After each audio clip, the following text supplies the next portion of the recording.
এই যে দেখতে পাচ্ছেন গোস্ত, আর এই হইল পোলাওর চাল। এটা দিয়ে আজকে রান্না হবে পোলাও আর গরুর গোস্ত। তো যাই হোক, আজকে রান্না করতে করতে অনেক গল্প করব। এখানে গোস্ত, এখানে আছে যে পেঁয়াজ রসুন বাটা, আবার কিছুটা আস্তে আস্তে করে কেটে রেখেছে। তো যাই হোক, চলেন এবার কেমনে আসলে গরুর গোস্ত রান্না করি সেটা আপনাদের সাথে শেয়ার করব। প্রথমে আমরা গোশগুলোকে এই যে কড়াইয়ের ভিতরে দিলাম গাইস। এবার আমরা পেঁয়াজ দিল আমার আম্মু, রসুন পেঁয়াজ আর কাঁচামরিচ।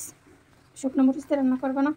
এখন এখন হচ্ছে গাইস কোন আমার আম্মু কি করে, এখন হচ্ছে মরিচের দাম বেশি, শুকনো মরিচ দিয়ে না রান্ধে আর কাঁচা মরিচ দিয়ে রান্ধে।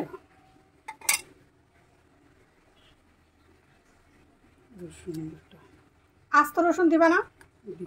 আমার কি মনে চাই জানো আম্মু, মন চাই কি, মনে করো আধা কেজি গোস্ত আর আধা কেজি হচ্ছে রসুন দিয়ে রান্না করে খাইতে মন চাই। আমার যে কত কিছু মনে চায়, খালি তোমার প্রেশারে আমি কিছু করতে পারি না। আমার গলার কথা আর বললেন না, আমি একটু পর একটু আগে আমার গলাটা ভালো ছিল, হঠাৎ করে আবার এই যে কবে যে আল্লাহ আমার কথাই বলা বন্ধ হয়ে যাবে তাই বুঝি না। এই যে হলুদ দিতে আসতে বুঝতেন, আমি আর বললাম না, গরুর গোস্ত সবাই রাঁধতে পারেন, আমি একটু গল্প করতেছি আর কি। তো বিষয়টা হচ্ছে যে গলাটা ভালোই ছিল, হঠাৎ করে দেখি এই অবস্থা। মোটামুটি সব মাখাই রান্না করবে বুঝছেন, এই গরুর গোস্ত মানে সব মশলা টশলা একবারে দিয়ে ই করবে। আমার আর কি মনে চায় জানেন গাইস, আমার মনে চায়, মনে করেন একটা চুলা থাকবে, মাটির চুলা, এইভাবে সব বসাবো, তারপরে একটা হাঁড়ির মধ্যে দিয়া নিবু জালে একেবারে বসাই দিয়ে অনেকক্ষণ ধরে রান্না করা হবে, মাঝে মাঝে শুধু একটা নাড়াচাড়া, তারপরে যাই হোক খাওয়া দাওয়া হবে। গরুর গোস্ত এখানে রসুন পেঁয়াজ আদা মরিচ হলদি মানে এই যে যা যা লাগে সব একবারে দিয়ে দিতেছে আমার আম্মু। এইবার দিতেছে সেই শুকনো মরিচ আর কি, তাহলে কাঁচামরিচ কোনো দেওয়ার হয়েছে। এবার এই যে শুকনো মরিচ কতগুলো গুঁড়ো দিয়ে দিতেছে, মানে একটু ঝাল ঝাল হবে, বুঝেন নাই ব্যাপারটা হচ্ছে এরকম। এবার দিতেছি তেল ডাইলে।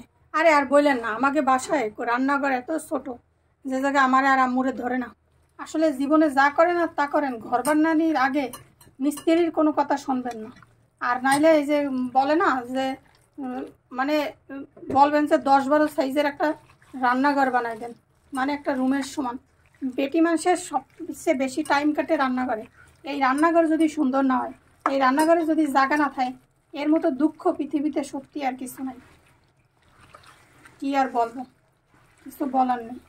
আমি ভাবছি একটা চুলা কিনবো, একটা গাছের চুলা কিনবো, আর একটা কিনবো, একটা সিলিন্ডার কিনে রান্না করে খাবো ছাদে বসে, পুরো ছাদই আমার রান্না করবে। এখন আমার আম্মু এটার মধ্যে কত পানি দিবে, ও আমার আম্মু অল্প একটু পানি দিচ্ছে হাত ধুয়ে, যাই হোক আম্মু অল্প একটু হাত ধোয়া পানি দিয়ে দিলে এবার সরাই দেবো। এই যে বিসমিল্লাহ করে চুলা ধরাই দিচ্ছে গাইস।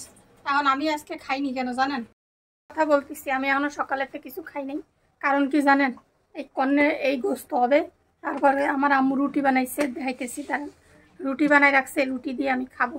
আর অবশ্য গরুর গোস্তের সাথে রান্না করবে আজকে পোলাও রান্না করা হবে, ঠিক আছে না, মাখায় রান্না করবে। তা আমি আম্মুরে কই, আম্মু এই চাউল দেওয়ার এই পোলাও দেখি একসাথে রান্না করবা। জীবন বড়ই বেদনা, মানে কি বলবো, কিছু বলার নাই। গলাটা আমার একটু পরপরই এরকম ডিস্টার্ব করে, কি আর করে যায়, কাল্লা ভরসা। চলে এসেছি রান্নাঘরে একটা মজার জিনিস দেখাইতে, নতুন কিছু করবে, সাশ্রয়ী একটা পদ্ধতি। হ্যাঁ, তো এখন এই যে রাইস কুকার, এইটার ভিতরে, এই রাইস কুকারের ভিতরে হলো দেবে।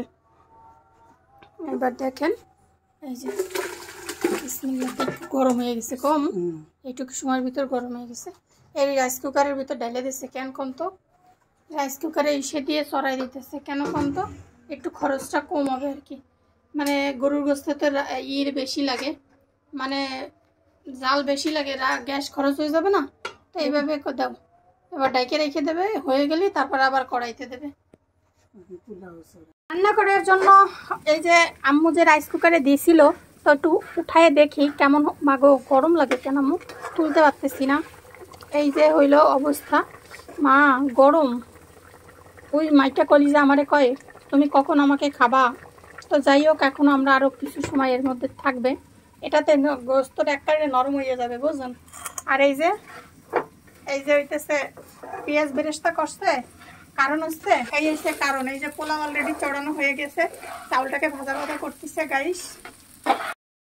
প্রচন্ড রকমের গরম, রান্নাঘরে থাকা মানে পুরা জীবন নিয়ে টানাটানি, তাড়াতাড়ি দৌড় দৌড় দৌড় রান্নাঘরে চলে যাব, রান্নাঘরেতে চলে যাব, যাইয়ে কি করবো জানেন? এই দেখেন কি করি, যে কাঁড়াল, এই কাঁড়াল আর এই হচ্ছে রুটি খামো। এই যে মোটামুটি কষানি হয়ে গেছে, কড়াইতে দিবা না না এতেই রাখবো? আচ্ছা, আমি মিসকিনের মতো থাল নিয়ে আসি, দেই দেয় কিনা, চলেন যাই তো। দাও, এই কালে দিলে ওই কালে দেয় পাবা। এইখানে গোস্ত উঠাইছো, তোমার কি কোনো বুদ্ধি নেই? একটু জল দাও, খাবো রুটি দিয়ে, তুমি এই যে গোস্ত উঠাই দিতেছো, গোস্ত নামো। হয়েছে নি কলিজা বাবার, এখন কলিজা খাবো না, তুমি এগুলো উঠাও, এত গোস্ত খাবো না, তুমি এগুলো উঠাই জল দাও আমাকে। তুমি খাবো রুটি দিয়ে? না আমি আর খাবো না, আর দিয়ে না থাক। তো আমার একটু দেশে, আর এখন এই যে কদু সাথে আছে ডাটা, এই ডাটা আর এই কদু দিয়ে আসলে গরুর গোস্তটা আজকে রান্না হবে গাইস।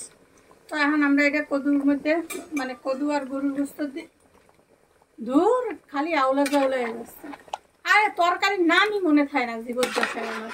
ডাটা আর কদু এইটা দিয়েই মূলত আজকে গোস্তটা রান্না আসছে গাইস।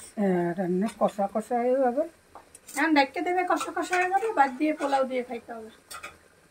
এই হইলো রান্না বান্না সবই কমপ্লিট, এটা কিন্তু হয়ে গেছে। এই যে আমার ডাটা মাটা সব সিদ্ধ হয়ে গেছে, এই যে ডাটা হয়ে গেছে, লাউও হয়ে গেছে, তারপরও আর একটুখানি জাল হোক, চুলার পরে রয়েছে আর কি। আর এই যে আমাদের ফাইনালি পোলাও রান্না করা শেষ। তো এই ছিল আজকের রান্না বান্না, আমি খাইয়ে হাঁপাই গেছি। ভালো থাকেন সবাই, সুস্থ থাকেন। রান্না কেমন হয়েছে জানাই।